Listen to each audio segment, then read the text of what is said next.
Mi agradecimiento por sus palabras, por esta introducción, doctor Francisco Javier Jiménez Trejo. Un gusto. Me congratulo de conocer a todos los excelentes ponentes aquí presentes. Me siento muy honrado también de participar en este segundo simposio virtual internacional de ciencia y deporte. Saludo este esfuerzo que realiza Panoramas Médicos, la Misión es tu Salud, el Instituto Nacional de Pediatría, a través del Laboratorio de Biología de la Reproducción, en fin, todas las instancias que hicieron posible este segundo simposio virtual de ciencias y deporte. Saludo a todos quienes van a ver y formar parte de este extraordinario evento. Saludo esta iniciativa, me uno también a este minuto de silencio, doctor Francisco, y creo que es algo muy positivo en estos momentos en que todavía estamos sufriendo los efectos del confinamiento, en que no podemos abrir plenamente nuestros centros de entrenamiento, nuestras escuelas. Es un espacio muy importante para seguir creciendo, para seguir formando parte de una comunidad que siente y sufre lo mismo, pero que también tiene mucha esperanza y muchas capacidades para seguir adelante. Creo que es importantísimo en estos momentos sentirnos parte de una comunidad y de una iniciativa tan importante como esta. Es por ello que siendo las 9 de la mañana, doy por inaugurado formalmente el segundo simposio virtual internacional de ciencia y deporte. Bienvenidos sean, muchas gracias por permitirme formar parte de esta iniciativa y crezcamos todos juntos. Gracias. Gracias a usted, doctor, con estas palabras tan motivantes también, llenas de energía, de alegría. Y bueno, sin más, vamos a empezar nuestros temas. Muchas gracias, doctor. Le voy a pedir al profesor Sionaldo que él tome el control de su charla para que nos muestre su presentación. Voy a hablar un poquito de la reseña del doctor, del profesor Sionaldo Ferreira. El profesor Sionaldo Eduardo Ferreira es profesor de Educación Física, maestro y doctor en Ciencias del programa de posgrado en Psicobiología de la Universidad Federal de Sao Paulo. Actualmente es profesor asociado de la disciplina de Fisiología en la Universidad Federal del Triángulo Mineiro y se preocupa por el estudio de la fisiología de las conductas, enfocándose en las aplicaciones del movimiento corporal para personas con trastornos asociados a conductas compulsivas. Él nos va a dar el tema en conferencia magistral, nos va a dar el tema de importancia de la cronobiología en los atletas. Bueno, a lo mejor pocos conocen el término de cronobiología. La cronobiología, rápidamente, es una parte de las disciplinas de las ciencias biológicas que estudia los fenómenos periódicos, cíclicos o ritmos biológicos en los seres vivos. Y para esto el doctor Sionaldo, el profesor Sionaldo, nos va a ampliar el panorama en su tema que nos ha preparado para todos. Adelante, professor Sionaldo, por favor. Obrigado pela oportunidade de estar aqui neste momento com vocês e poder compartilhar um pouco daquilo que a gente faz e vem trabalhando para popularizar e assim tornar o conhecimento não só acessível, mas também prático no cotidiano das pessoas. Já de antemão, peço sinceras desculpas por não ser capacitado em falar em espanhol. Porém, consigo compreendê-los bem e, dentro do possível, nós faremos o melhor para a nossa comunicação aqui.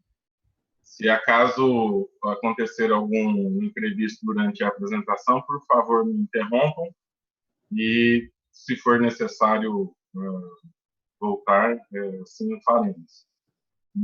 Muitas graças por esse convite e vamos fazer então desta manhã uma reunião bastante informativa e produtiva para nossos colegas de profissão e também para aqueles que são atendidos, monitorados, treinados, amparados também por essa classe se mostra tão relevante e importante como os profissionais das ciências do movimento. Então, sem mais delongas, muito obrigado pela oportunidade e vamos à frente. Como já apresentado, vou falar um pouco hoje sobre cronobiologia como uma parte, né, como bem já descrito anteriormente pelo professor Francisco Xavier, como uma parte das ciências biológicas que vai, então, buscar, dentro de seu foco de atenção, a compreensão do tempo no aspecto da vida do ser humano, em especial, porém, sem esquecermos que ele se localiza em um contexto social, geográfico, planetário, universal. Então, nós temos como uma certeza o tempo como uma variável que não para, que ela é constantemente evolutiva. E aquilo que nós vemos no momento é o tempo e o espaço que nós temos a oportunidade de vivenciar no momento presente. Porém, assim como o universo está submetido à continuidade do tempo, o ser humano e o seu entorno também, incluindo, né, as transformações da natureza que nós temos tido a oportunidade de presenciar, tanto para aspectos positivos quanto para aspectos negativos do ponto de vista do equilíbrio funcional do planeta Terra, vamos dizer assim. Então, pensando num aspecto mais amplo, em termos de fenômenos rítmicos, o universo em constante transformação, o planeta Terra fazendo parte deste universo em constante transformação, e os seres vivos aqui inseridos acompanhando durante o seu ciclo de vida esse fenômeno, né, nós temos, então, a caracterização, vamos assim dizer, de fenômenos cíclicos que se repetem ritmicamente. Ou seja, eles podem ser compostos ou decompostos em fases, onde ele tem uma fase de maior expressão e uma fase de menor expressão, com os eventos de transição. Um exemplo muito simples, característico, é o dia e a noite, proporcionado no planeta Terra, dada a sua rotação, em relação ao eixo do Sol ou à presença do Sol no universo. Só que nós não temos apenas dia e noite.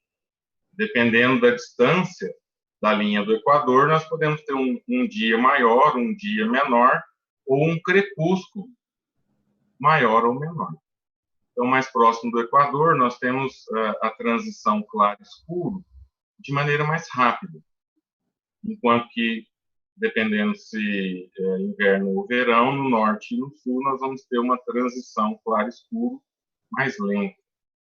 Então, esse fenômeno universal impacta ou tem influências no que o ser humano realiza do ponto de vista biológico. E nesse aspecto nós temos os ciclos dos ritmos biológicos. Então nós temos ciclos que se aproximam de 24 horas, que se repetem diariamente. Nós temos ciclos que se repetem com menos de 24 horas. A frequência cardíaca ela se repete 60, 70, 120, 200 vezes por minuto, de acordo com a intensidade do esforço físico no momento, ou demanda cardíaca. Assim como temos também aqueles ciclos maiores, como o ciclo estral, o ciclo menstrual, né, de 28 dias, por exemplo. Então, nós temos diversos ritmos biológicos, todos eles, de alguma forma, influenciando ao longo do dia, do mês, do ano, da vida, os aspectos de desempenho do ser humano. E aí nós vamos falar de desempenho numa perspectiva um pouco mais ampla. Me permitam, né, a hipérbole, eu fui convidado para falar sobre cronobiologia para atletas, mas eu preciso partir do princípio de que atletas são seres humanos, apenas com uma diferenciação em termos da sua atividade profissional específica para o desempenho esportivo. Então, eu acho importante nessa nossa conversa hoje entendermos que o ser humano está submetido aos ciclos biológicos e do ambiente que ele se insere. E entre os seres humanos nós temos os atletas, trabalhadores em turno, pessoas com transtornos, etc. E então eu vou, na medida do possível, dar um pouco mais atenção à questão do desempenho, porém vamos pensar que ritmos biológicos estão presentes no ser humano, nas espécies vivas, no universo.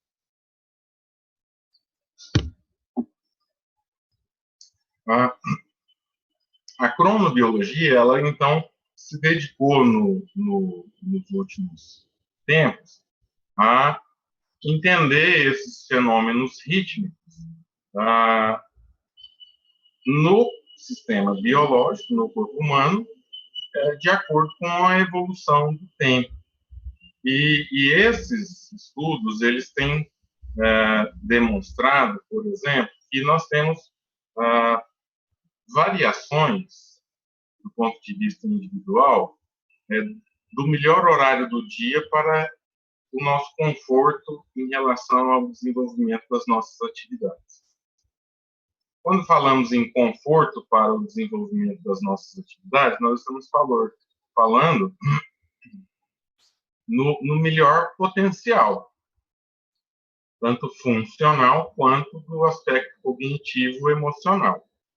Então, um primeiro aspecto importante para considerarmos no desenvolvimento dessa conversa é entendermos que os ritmos biológicos, eles constituem, dentro da individualidade biológica de cada ser humano, o seu perfil de ritmo fisiológico. Então, nós temos pessoas que preferem deitar um pouco mais cedo, têm sono, levantam mais cedo, outras que preferem ir dormir um pouco mais tarde, levantar um pouco mais tarde e ter um melhor desempenho em um outro momento. Assim como temos pessoas que não se importam muito com isso. Ela pode, de acordo com as necessidades, se ajustar para deitar mais cedo, deitar mais tarde, conforme a sua rotina social. Então, vamos dizer assim, do ponto de vista de classificação dos ritmos fisiológicos, nós temos as pessoas com características matutinas, que apresentam o seu melhor momento de conforto, principalmente na primeira parte do dia, e as pessoas com características vespertinas, que teriam o seu melhor conforto um pouco mais tarde. E esse é um aspecto que, do ponto de vista da organização social do ser humano, às vezes gera conflitos.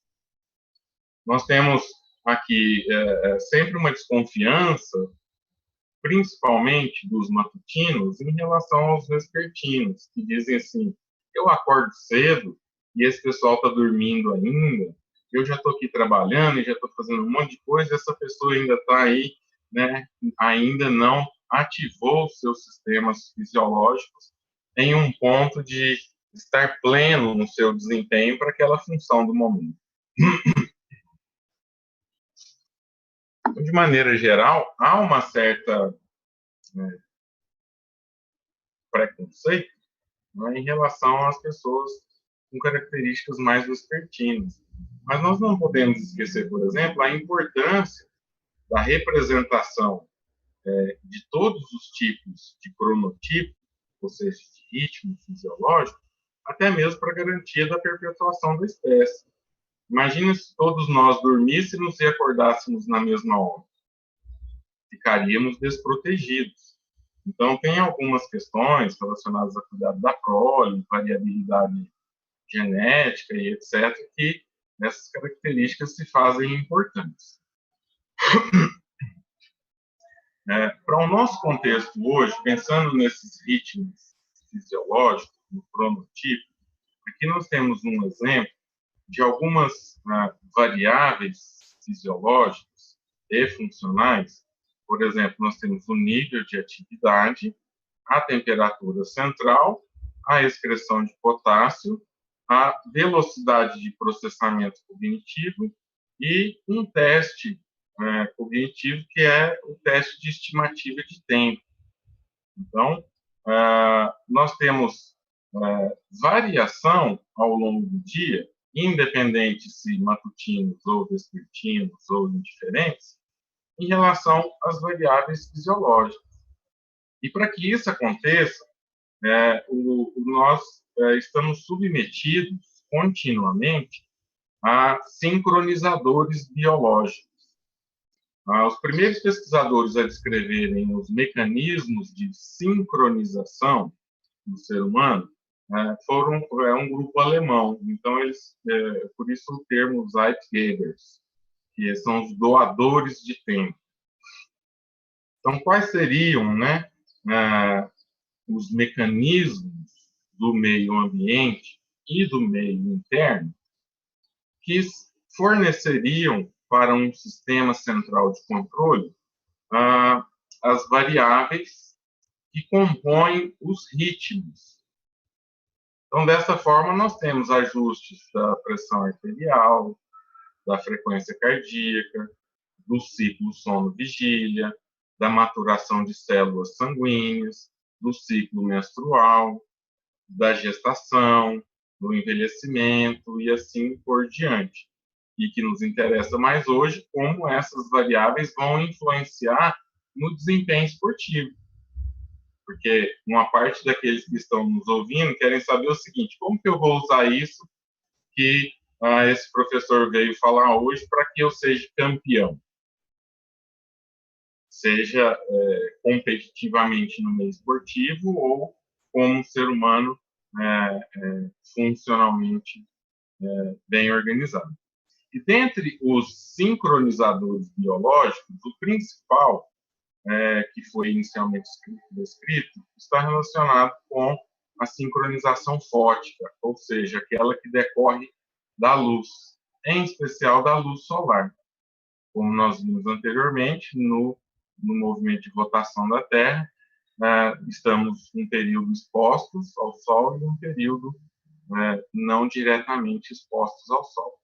A nossa retina é capaz de decodificar essa iluminação, essa potência, a quantidade de luz, e transformar isso em informações que vão ser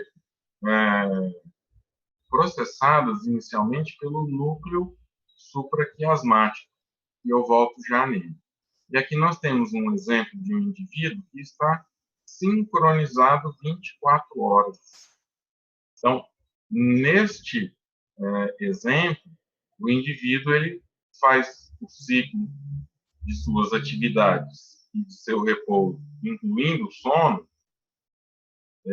sincronizado com 24 horas, 1.440 minutos. Então, a título de exemplo, seria um indivíduo que realiza toda a variabilidade ao longo do dia, e assim estando bem sincronizado. Outros sincronizadores muito importantes são exatamente o movimento corporal, principalmente se realizado na forma de exercício, treinamento, o alimento e também a atividade social.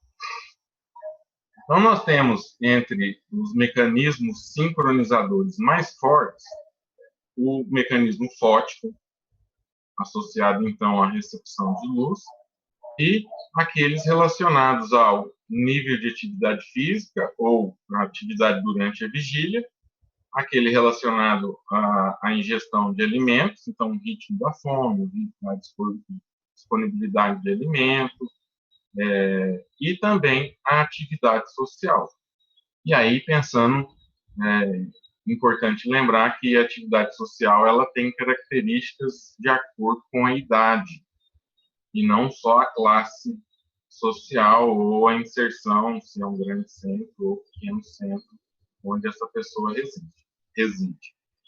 Então, o nível de atividade física, o ritmo alimentar e a atividade social, característica do seu momento, da sua fase do ciclo vital, são importantes sincronizadores.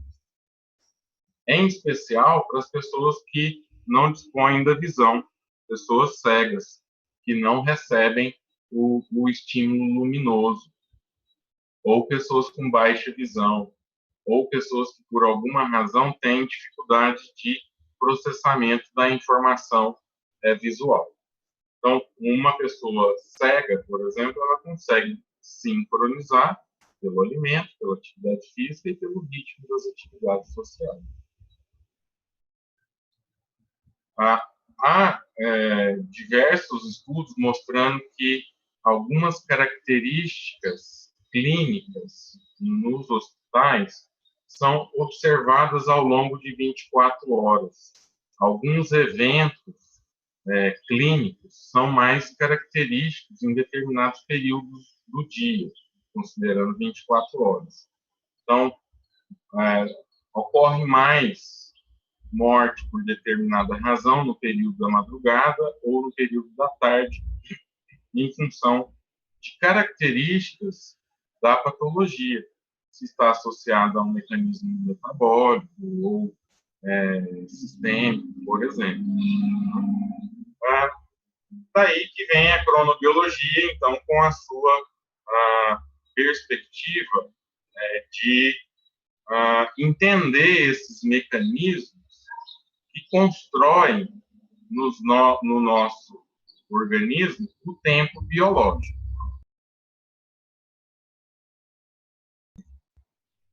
Desta forma,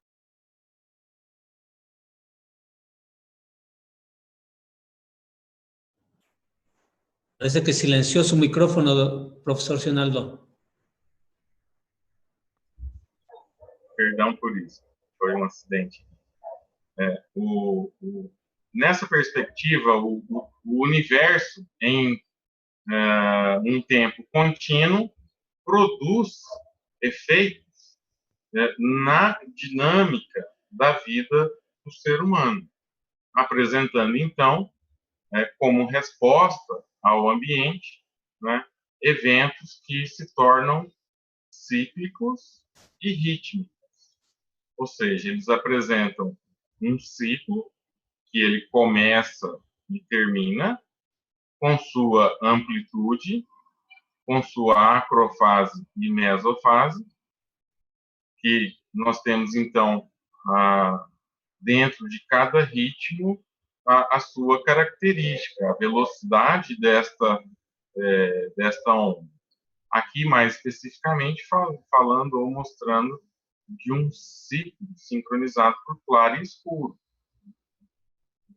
processado, como eu havia comentado anteriormente, no núcleo supraquiasmático, aqui demonstrado a sua localização acima do quiasma óptico, por isso este nome, supraquiasmático.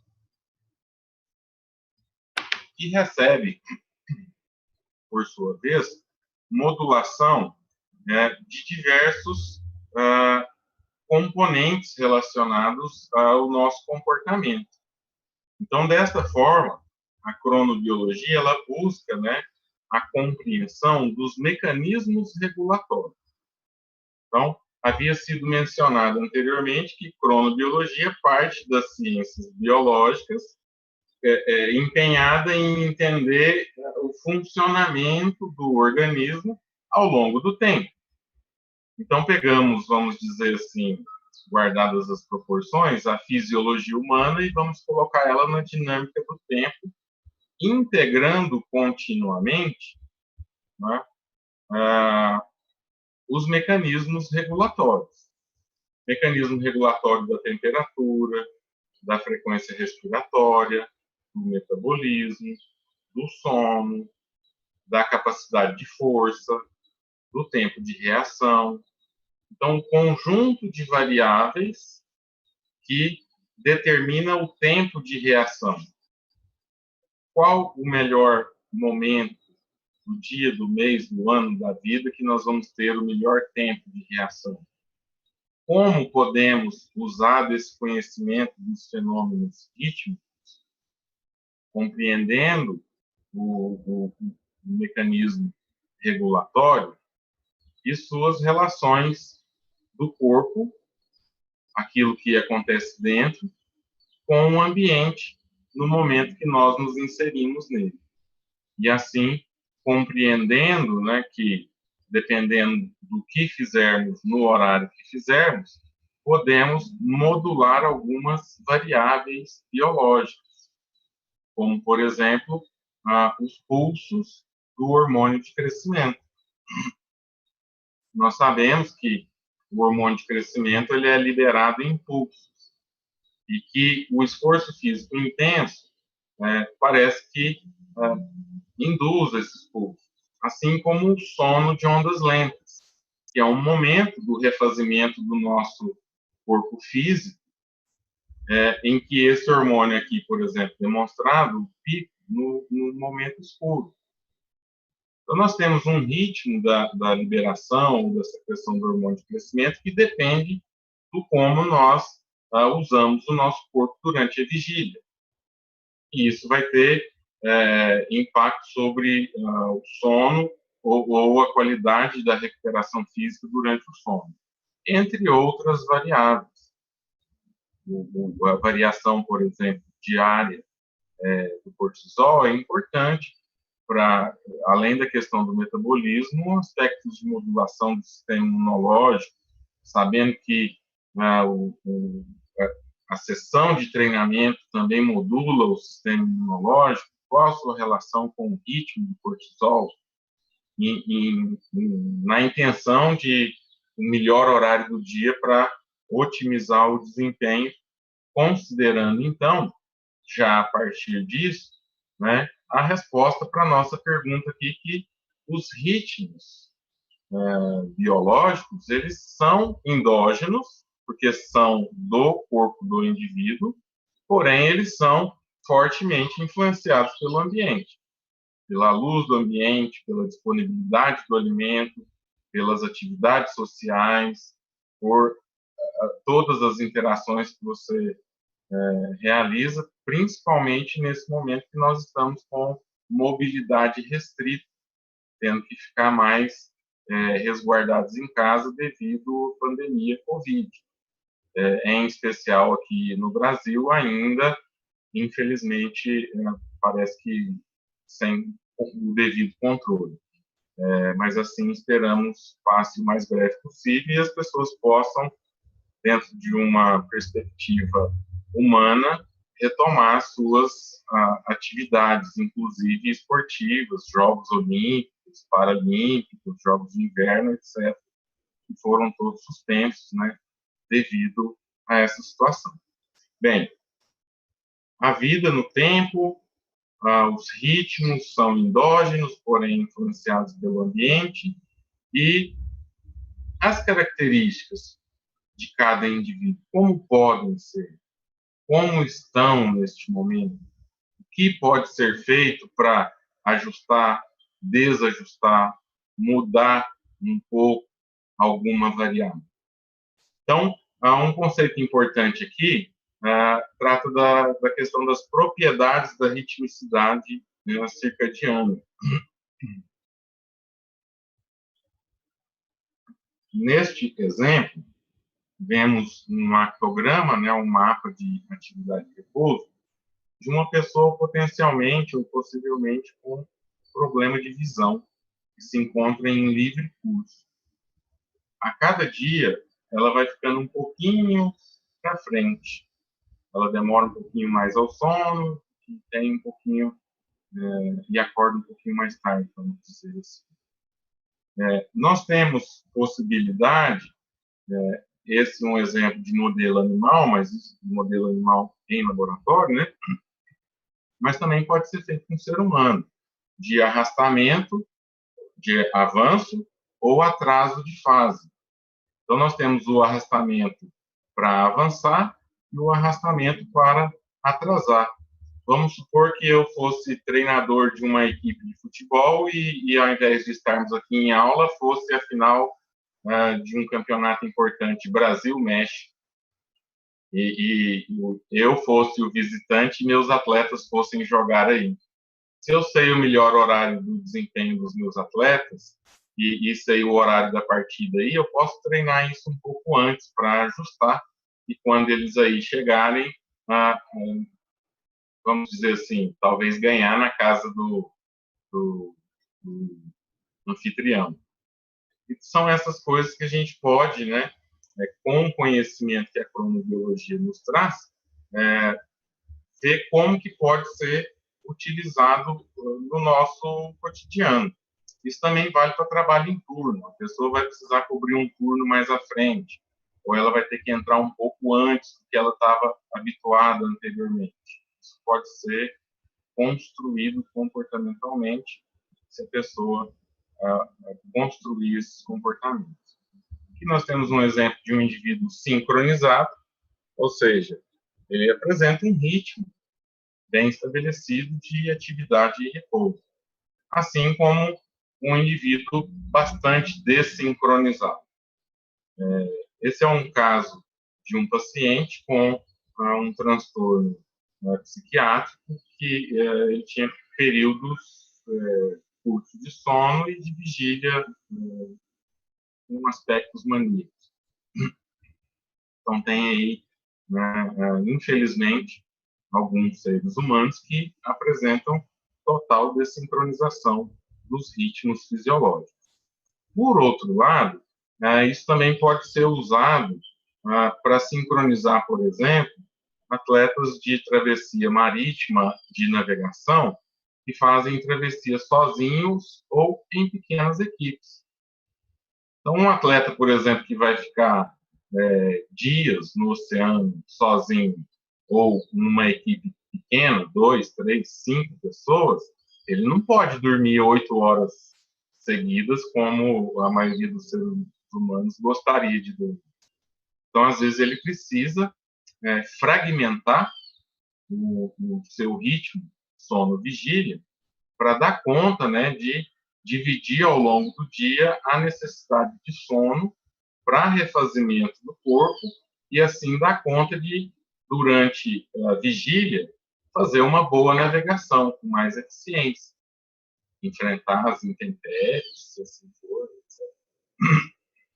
Então, veja, tem quadros clínicos de desincronização que são graves e também pode ser usado uma fragmentação, desde que organizada e sincronizada. Importante lembrar que isso tem limite. Todos os nossos mecanismos regulatórios existem e nos mostram que nós temos limite. Então, não é possível arrastar indefinidamente, ficar em livre curso indefinidamente, sem ciclar e voltar ao início. Então, é importante lembrar que nós temos limites, né? E dentro desses limites e características, por exemplo, tomando como exemplo, dentro dos ritmos, aquele que é mais comum, né, o sono, nós sabemos que ao longo da vida o sono ele muda em termos de quantidade e qualidade. Então, nós temos em um recém-nascido um sono polifásico, em que dorme, acorda, se alimenta, e ao longo da vida esse perfil vai mudando, inclusive reduzindo a nossa capacidade de refazimento durante o sono com o envelhecimento. Então, é importante, né, darmos atenção ao padrão e qualidade do sono ao longo da vida. Lembrar que existem pessoas que dormem a média da população, como eu mencionei, 8 horas é o desejado pela maioria das pessoas. Mas não é bem assim. Nós temos as pessoas que dormem pouco e estão bem. Nós temos as pessoas que dormem mais e estão bem. E nós temos as pessoas que dormem no tanto médio. O importante, além do tanto ou da quantidade de sono, é se esse sono foi bom ou se não foi bom. E nesse aspecto, né, temos estratégias para avaliar, acompanhar, monitorar o ciclo sono-vigília de trabalhadores em turno, pessoas com transtornos e também atletas.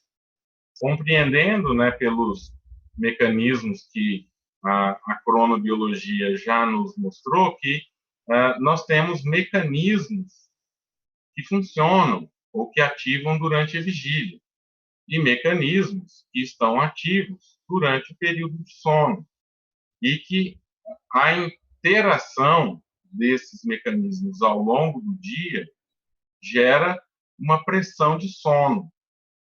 Então, o que nós fazemos durante a vigília induz um nível de pressão de sono, se fôssemos considerar nenhuma sonolência e sono profundo. Então, nós temos ao longo do dia um aumento da pressão para o sono, de acordo com o nível de atividade que nós realizamos.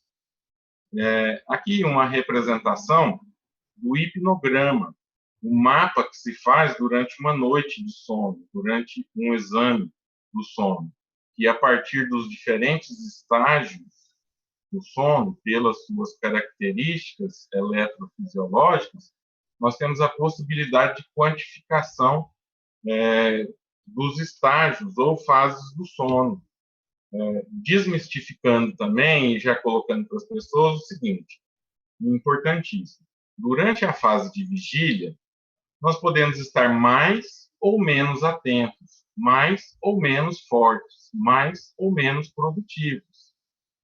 E temos ciclos ao longo do nosso período de vigília. Durante o sono, nós temos diferentes fases. E essas fases têm as suas funções. Ao longo da vida, nós podemos ter ou comportamentos, ou momentos, ou situações que podem auxiliar ou prejudicar a qualidade, o padrão, a quantidade, etc. do sono. Nesse exemplo aqui, nós temos o que seria esperado normal, ou próximo do esperado normal para as pessoas. Crianças, adultos jovens e adultos idosos.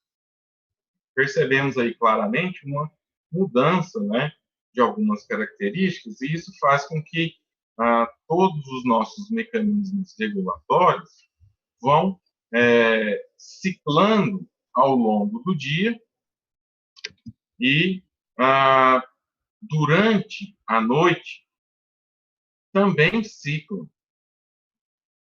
realizando ou passando pelas diferentes fases do sono. Como eu havia mencionado anteriormente, no sono de ondas lentas, nós temos, voltando só um segundo, no sono de ondas lentas, aqui representado, né? Quanto mais baixo, mais profundo, ou seja, um sono com características eletrofisiológicas de menor amplitude, de menor frequência, e o corpo em refazimento. E durante o sono REM, que é uma fase do sono, mais relacionada também com a atividade do sistema nervoso central. Diríamos assim, uma reorganização das informações, uma desfragmentação do sistema para ele, quando você acordar, estar disponível para o máximo da sua performance, do seu desempenho, com o melhor conforto, no seu melhor horário. Então, nós temos, dentro das fases do sono, também a característica de diferentes estados mentais. Menor atividade cortical, no sono de ondas lentas, e maior atividade cortical durante o sono REM, que vem da sigla do inglês, Rapid Eye Movement, ou movimento rápido dos olhos, e neste exemplo aqui nós verificamos aí toda uma circuitaria, ou seja, uma série de estruturas envolvidas no mecanismo regulatório do sono, na neurobiologia do sono. Aqui, pensando no que acontece em termos de atividade cognitiva para dar resposta aos sistemas corporais que estão em refazimento na medida do possível durante o sono, e assim, no próximo período de vigília, estar disponível a melhor performance, vamos assim dizer. Importante também mencionar aqui, infelizmente nós não vamos poder aprofundar hoje, a questão do sonho lúcido como a caracterização de um fenômeno cognitivo consciente durante o sono. Então, algumas pessoas, além de dormir, dormem bem, sonham, se lembram do sonho e ainda têm a possibilidade de ter consciência de que estão sonhando e, assim, desenvolver o fenômeno que nós vamos chamar de sonho lúcido. Diríamos que são pessoas afortunadas e que esse seria o objetivo, né, de bons dormidores. Em especial, no aspecto dos atletas, tem aplicações desse aspecto do sonho lúcido, que oportunamente, né, nós podemos convidar outros colegas que são especialistas no assunto para desenvolver com maior competência o tema. Então, assim, até mesmo, né, cronobiologia para atletas, nós temos aqui no Brasil brilhantes colegas. Eu fiquei até surpreso, né, com o convite, dado a disponibilidade que havia, mas aceitei o desafio e aqui estamos, mais uma vez, obrigado. E voltando aqui, então, a esses atletas, que nos Jogos do Rio de Janeiro, o Mr. Wade, o sul-africano, ele conseguiu ser campeão aí na raia 8 nos 400 metros. Será que ele dormiu bem no dia anterior? Será que ele sonhou com a prova?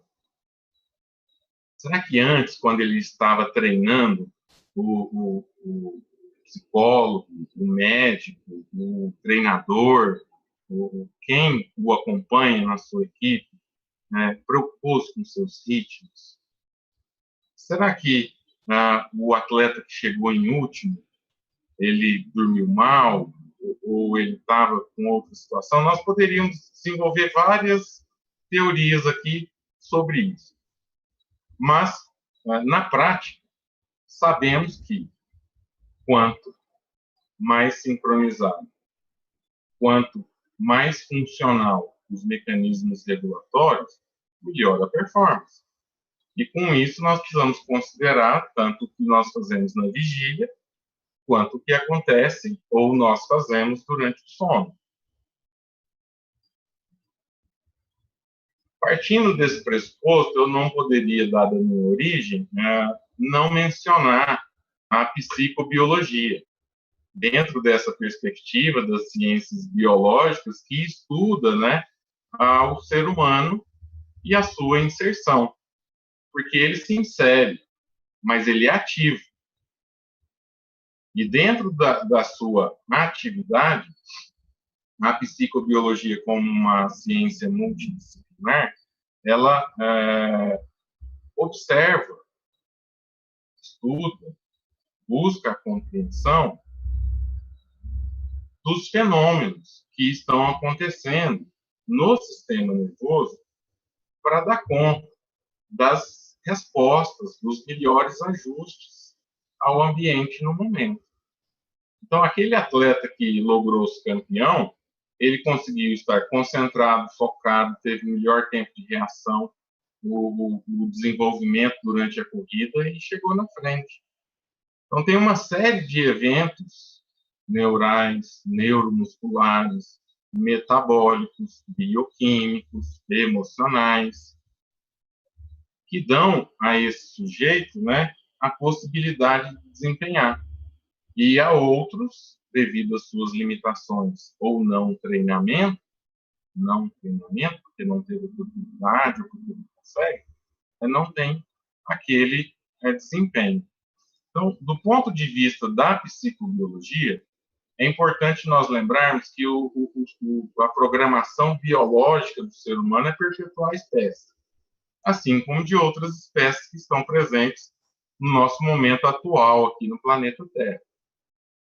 há milhões, bilhões de anos atrás, outras espécies aqui estavam. Hoje não estão. Daqui a pouco outras virão. Espero que não da natureza do coronavírus. Uma espécie nova, dentro de um vírus que já existia, enfim. Então, o ser humano, enquanto espécie, ele depende, né, de uma série de fatores para sobreviver. Entre eles, cuidar do próprio organismo e cuidar da prole. Para isso, nós temos dentro da organização do nosso sistema nervoso central mecanismos que estão associados ao controle dos nossos comportamentos. Então, nós temos aqueles comportamentos que são herdados geneticamente, que são aquilo que são as nossas características mais individuais, e aqueles que nós vamos adquirindo ao longo da vida, de acordo com as nossas experiências motoras, nutricionais, sociais, etc. Então, nós vamos adquirindo aprendizados e comportamentos ao longo da vida, e aqui nós vamos entender na ótica da psicobiologia o comportamento como um conjunto de alterações na atividade do organismo em resposta a um estímulo. Então, qual é o comportamento? Qual é o estímulo?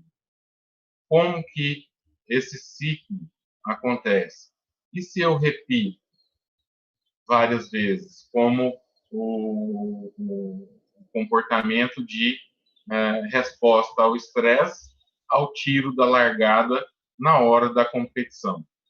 Então, às vezes, o atleta está bem treinado, mas o tiro gera um gatilho e ele demora para ter um tempo de reação. Entre outros vários exemplos que poderíamos citar. Então, do ponto de vista da resposta do organismo aos estímulos internos e externos, nós temos aí um perfil de resposta ao estresse. Dentre os aspectos que a psicobiologia estuda, a neurobiologia do estresse é um dos fenômenos que nós temos aí já um corpo de conhecimento bastante evidente, desde o nível molecular até o nível comportamental. Então, nós temos uma amplitude de resposta ao estresse que vai desde componentes intracelulares, individuais da nossa célula, do tecido, do sistema, do corpo, que funciona integrado com vários mecanismos regulatórios atuando juntos. E essa resposta, ela tem um nível ótimo, que se for nenhuma, o sujeito não reage. Agora, se for excessiva, o sujeito pode perder desempenho, performance, não conseguir dar conta de realizar aquilo que ele precisa realizar no momento, né? Então, eu procurei, por exemplo, nos últimos dias, me organizar para conseguir fazer uma boa apresentação aqui, sem me estressar muito pela novidade do ambiente e, assim, conseguir ter um desempenho, se possível, próximo do melhor.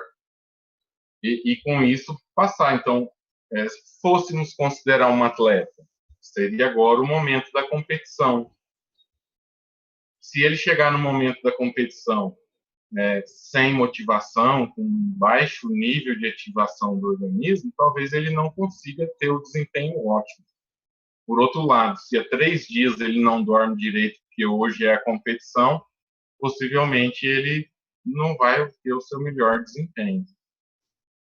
E essa obtenção do desempenho,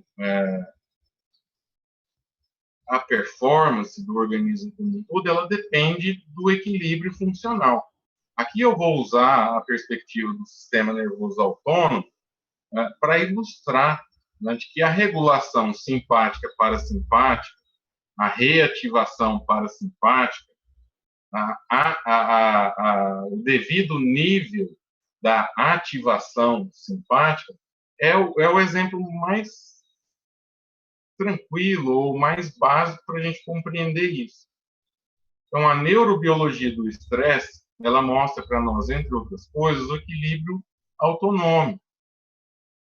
Porque os meus sistemas precisam ser ativados quando eles são demandados para gerar performance, mas eles também precisam entrar num estado de repouso e refazimento durante os momentos de recuperação. E assim nós temos, né, uma influência contínua dos mecanismos de temporização, a luz, a exposição à luz artificial, o alimento, o exercício, o trabalho, o horário do dia do trabalho, do exercício, e a performance motora. Então, nós temos, a partir dos mecanismos, dos ritmos biológicos, a possibilidade de organizar a otimização do desempenho. E, por outro lado, concomitante ou junto, sincronizado, vamos dizer, nós temos a possibilidade de uso do movimento corporal para sincronizar os ritmos. Então, é uma via de mão dupla contínua, assim como os mecanismos regulatórios. O meu tempo vai ficando um pouco apertado, mas eu vou tentar aqui, por exemplo, demonstrar algumas coisas, né? Então, o sistema de temporização circadiano, influenciado pelo ciclo claro e escuro, produz ritmos, que nós vamos chamar, então, dos nossos marcapassos biológicos, Zeitgebers, doadores de tempo, sincronizadores. Então, nós temos, por exemplo, aí ilustrado a variação, nesse gráfico acima, dos pulsos do hormônio de crescimento. Esses pulsos menores ao longo do dia, influenciados pelo esforço físico, por exemplo, e à noite influenciado pelo sono de uma pessoa sincronizada, né? E então nós temos o aspecto dos ritmos que são gerados pelos mecanismos endógenos expostos aos estímulos ambientais. Desta forma, produzindo um conjunto de osciladores, ou seja, variáveis biológicas que oscilam ciclicamente no seu tempo. Segundos, milissegundos, dias, meses. E assim nós temos um conjunto de informações que vão constituir as vias de entrada e um conjunto de respostas que nós vamos entender aí como vias de saída ou comandos do sistema de temporização. E dessa forma nós temos uma otimização dos mecanismos do controle interno, e isso propicia ao sistema nervoso a garantia do seu melhor desempenho. Então, o controle do meio interno, junto com a menor perturbação possível decorrente dos diversos fatores estressantes, possibilita o melhor desempenho das funções mentais também. Então, para dar conta de ter uma boa função mental, de um bom funcionamento do organismo como um todo, considerando a integridade do ser humano, vamos dizer assim, o seu aspecto bio, psicossocial, na sua individualidade, nós vamos ter o melhor desempenho cardiovascular em determinado horário do dia.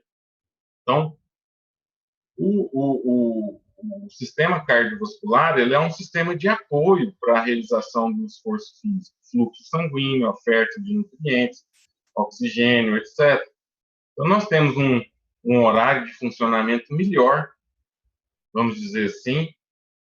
Não que o outro seja pior, não pode ficar esse conceito errado, mas nós temos uma maior capacidade de utilização desse sistema em alguns horários do dia.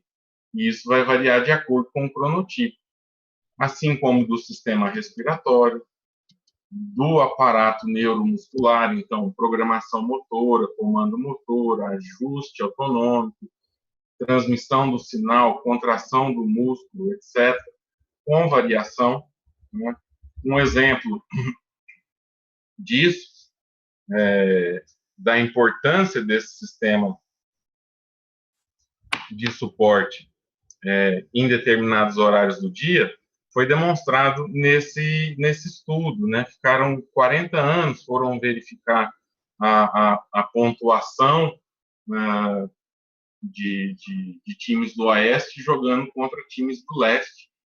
E aí, dependendo do horário que era realizado o jogo, acontecia uma pontuação muito diferente, porque um time estava com a melhor performance, e isso decorrente do melhor ajuste orgânico da associação comportamental e dos mecanismos regulatórios para o objetivo daquele jogo, que era fazer lá a pontuação.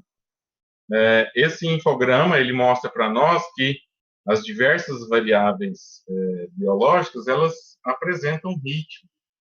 E, de acordo com aquilo que é o objetivo, produção no trabalho, força no levantamento olímpico, velocidade para o corredor, agilidade no jogador de basquete, e assim sucessivamente, nós podemos observar algumas características relacionadas ao dia. E, obviamente, se, por exemplo, organismo feminino, nós precisamos considerar o ciclo estral, porque tem variações dos hormônios. Se faz uso de medicamentos, se faz uso de alguma substância para modular o sono ou a vigília, tudo isso impacta. Aqui nós temos um exemplo da mudança, né, da performance de acordo com o horário do dia, se o sujeito é matutino, vespertino ou indiferente. Então, a mudança, né, da capacidade de resposta em relação ao melhor horário do dia, de acordo com a característica do tipo de ritmo fisiológico. Então, o matutino responde bem às 5h30, o outro vai responder lá próximo das 11 horas. Então, dependendo da hora que for uma competição, por exemplo, você pode se beneficiar ou se prejudicar. Sabendo disso, estando bem organizado, você pode programar o ajuste, o arrastamento, o atraso, o avanço, o horário do treinamento, por exemplo. Então, nós temos uma série de mecanismos que são possíveis de auxiliar nesse processo do melhor desempenho e decorrentes ou associados à realização do exercício. E é sabido já de algum tempo que a transmissão serotonérgica tem um aspecto importante nesse aspecto da regulação dos ritmos biológicos em decorrência do comportamento motor. Então, a regularidade do exercício, o tipo, a intensidade, etc., vão produzir diferentes efeitos na transmissão mediada por serotonina. E isso estaria, então, sendo um mecanismo importante de sinalização para o sistema nervoso central, como centro integrador de todas essas informações a partir do movimento corporal. Por isso, então, a gente sabe, né, já está demonstrado também, que quem é fisicamente ativo tem melhores índices de humor, de sono, de qualidade de vida, etc. Não que uma pessoa sedentária não possa ter, mas é sabido que quem é regular do ponto de vista do comportamento motor apresenta, né, um ritmo mais regular e o funcionamento do organismo como um todo de maneira mais eficiente. Mais recente, tem sido demonstrado também que, além desses mecanismos serotonérgicos, nós temos aí mecanismos de comunicação que são expressos pelas células musculares. Então, substâncias produzidas e liberadas pelas células musculares durante o esforço físico, a depender das suas características de intensidade, tempo, tipo, etc., sinalizam para os relógios biológicos, os genes clock, que está acontecendo atividade, e isso do ponto de vista mais molecular, então seria também um relógio biológico importante. Desta forma, então, se o exercício é realizado mais ou menos no mesmo horário, além da atividade serotonérgica, em resposta ao ambiente naquele horário do dia, associado com os outros comportamentos sociais e de alimentação, o músculo também sinaliza para o sistema nervoso o que está acontecendo em termos de demanda, e isso auxilia no processo de sincronização. Então, não é só dizer que fazer exercício melhora o sono, dormir bem melhora a performance. É um ciclo que vai se desenvolvendo e integrando, melhorando o ser humano como um todo do ponto de vista biológico. E aí o que ele vai fazer durante a vigília e o que ele vai fazer durante o sono, tendo todo, então, uma relação, né, de mecanismos sincronizadores decorrentes aí do exercício. E, no conjunto, o desempenho, que é o que nos foi proposto aqui, né, com um foco um pouco mais direcionado, perdão por isso. Então, nós temos a perspectiva de que o mais rápido, o mais veloz, o mais forte é aquele que é campeão, aquele que sagra-se naquele momento de melhor desempenho. Nós sabemos que se for num outro dia ou numa outra hora, pode ser que não seja bem assim, desde que a pessoa, né, consiga se organizar do ponto de vista endógeno em resposta ao que acontece no meio ambiente ao longo do tempo e considerando o momento da sua vida. Então, um atleta de futebol júnior, mirim, sub-23, etc., né? Nós temos aí que considerar também, além de tudo isso, as características do momento ou da fase do ciclo de vida. Então, sabemos que em diversas situações o exercício pode apresentar efeito terapêutico e, assim, ser realizado com potencial para melhorar a qualidade de vida das pessoas, e considerando, né, diversas situações. Em relação a uma questão que está sempre presente, praticar exercício pode prejudicar o sono? Pode. Se a pessoa está iniciando agora, se ela faz próximo da hora de dormir, se ela faz um tipo que ela não gosta, numa intensidade que ela não deve, num horário de duração que não é correto. Então, se vai ser individual ou em grupo, é importante que seja regular, nunca imediato antes de dormir, preferencialmente para alguns, né, no final da tarde, dada a rotina social e tudo, e aqueles que preferem fazer logo pela manhã, que façam e assim se beneficiem. Então, sempre é importante considerar, né, o quando. Então, além do tipo, intensidade, duração, quando que nós vamos realizar esse exercício. Mais uma vez, eu gostaria de agradecer a oportunidade de estar aqui com vocês. Eu não sei se, devido ao extrapolamento do tempo, se vai haver a possibilidade de interação, mas, de qualquer forma, eu vou deixar aí os contatos, e aqueles que posteriormente quiserem acompanhar os nossos trabalhos, o que a gente está pensando e fazendo, por meio das nossas redes sociais, vão encontrar lá nossos endereços e aquilo que nós temos feito por último. Mais uma vez, muito obrigado, e fico à disposição para agora e futuramente também, se houver outras oportunidades. Abraço. Desde Brasil. Bueno, muchas gracias, profesor Sionaldo. Un tema por demás interesante en los tiempos actuales.